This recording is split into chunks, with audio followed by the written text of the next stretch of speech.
So, I mentioned this on the live stream yesterday afternoon, was that there's a topic that I've been kind of like itching to talk about, but I don't know if I should have made a podcast episode out of it or if it was just something that I would kind of pop on to a live stream and just kind of ramble and rant about for a minute. But I just opted I'll live stream it, I'll talk it through, see what y'all think about it. Because there's something that I really don't like about online spaces.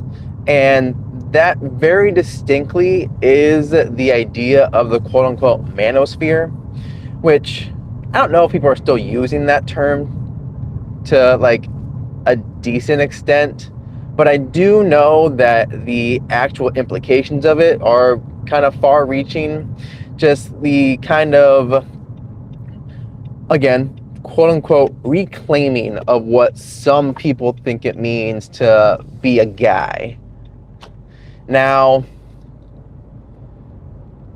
I'm not a fan of people like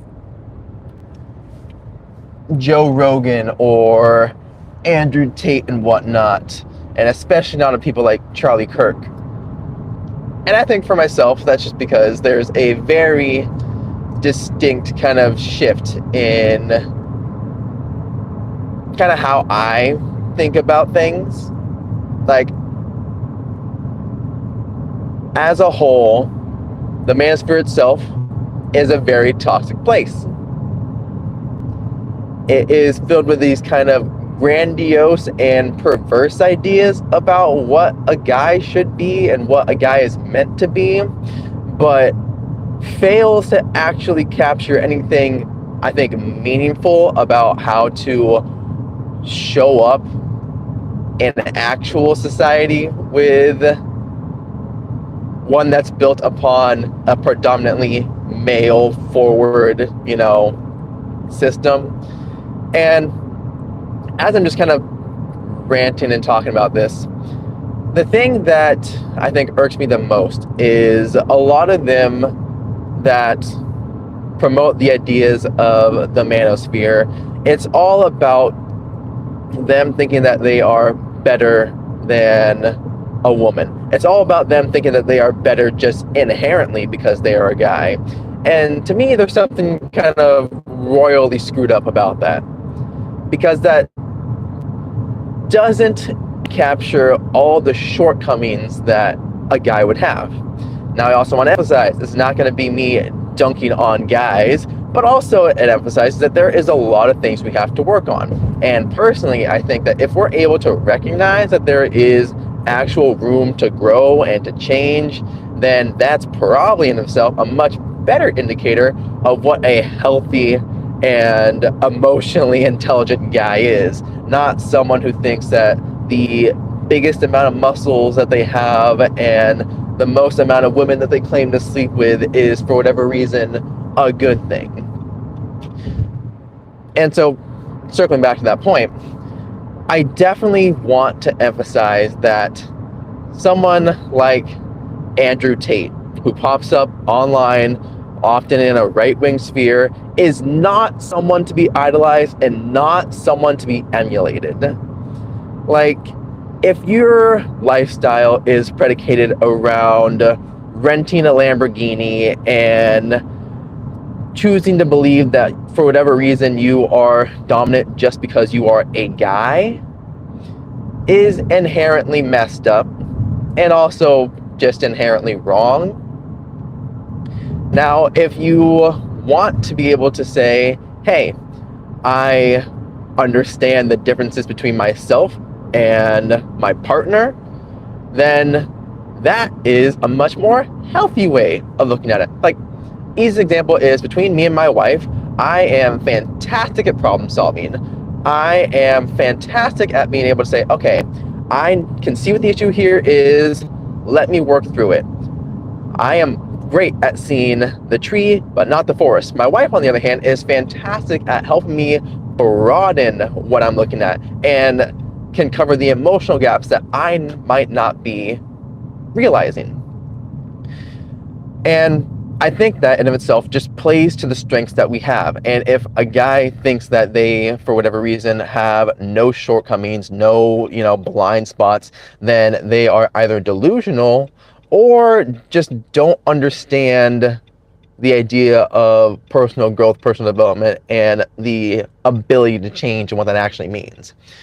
So there is a comedian, Daniel Sloss. I highly recommend that if you're a guy and you haven't seen his special called X, or even if you're a girl and you really want to make sure that your brother, your boyfriend, your husband, or whatnot, whatever it is, that they at least have some inkling of empathy towards what a woman can also go through, highly recommend they check out Daniel Sloss and his comedy special X, because it goes through kind of a couple heavy hitting topics, and there, yes, should be a trigger warning associated with it, because it is not a lighthearted topic, but he does it in a lighthearted manner. But one of the things that I take out of it that I greatly appreciate was his emphasis that, yeah, he doesn't believe that all guys are just inherently horrible. That's not the messaging that he has in there.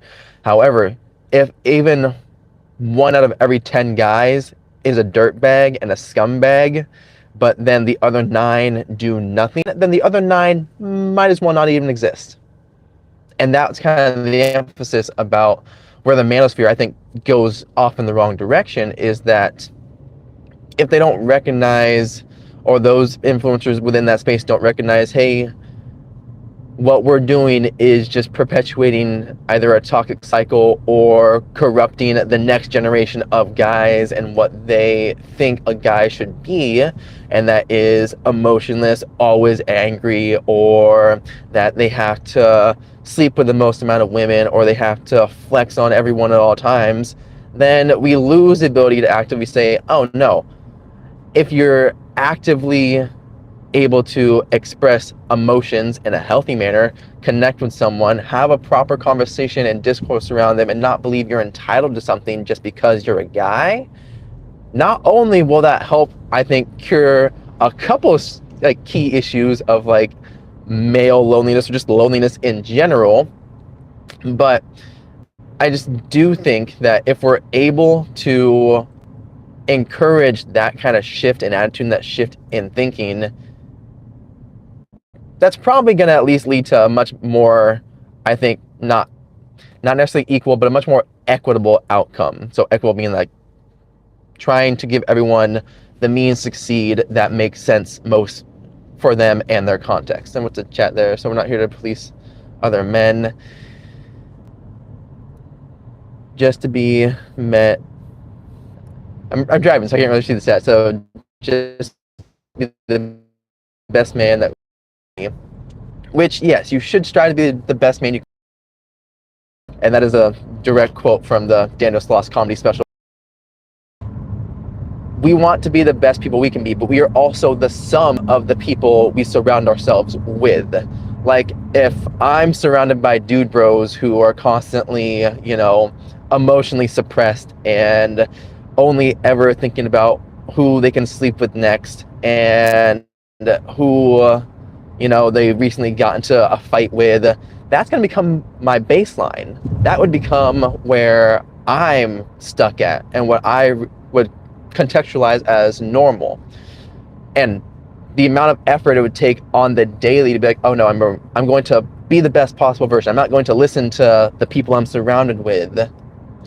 That in of itself is a much harder task than saying, no, I want to make sure that I'm surrounding myself with the right type of people, and also that I'm encouraging other people in the same way to be better. And that's not policing them. That's just, as a whole, wanting people to be better. And I think there's nothing wrong with that whatsoever, especially because that means that the net positive outcome is that a rising tide lifts all boats. So everyone as a whole gets a bit better. Everyone as a whole feels a lot less, or at least hopefully a lot less siloed and alone in these aspects, because they realize, oh no, other people are going through this too. So for the person that it is important that we do try to be our best self possible, but it also is important that we surround ourselves and encourage those around us to also be the best version of themselves. And again, this is in a healthy manner, not in a manner of is not it. About this, and my drive's coming to an end here in a little bit, but I do want to just emphasize that no, I don't believe all guys are bad by any stretch.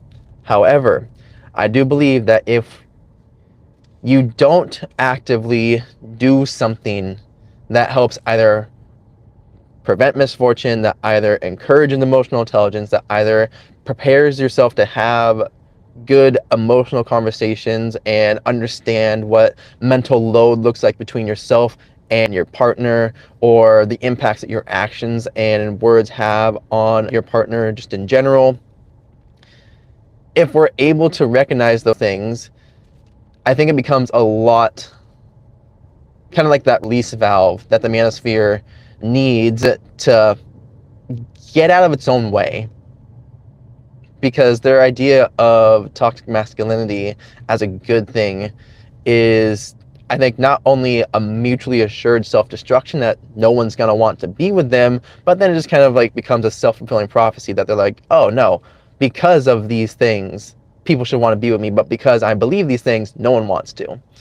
So I encourage just kind of like that caution and that restraint of, you have to be able to understand your emotions. You have to be able to have good conversations. You have to be able to want to be better and want those around you to be better in every aspect. And that, I believe, in the long term, will get us shifting in the right direction. And I don't believe it's going to be the end all be all, but it's just something to hopefully get the conversation moving in the right way. But with that, keeping everything simple, I hope you have an amazing day, you amazing people. I will see you all in this afternoon's live stream, but go out there and do great things.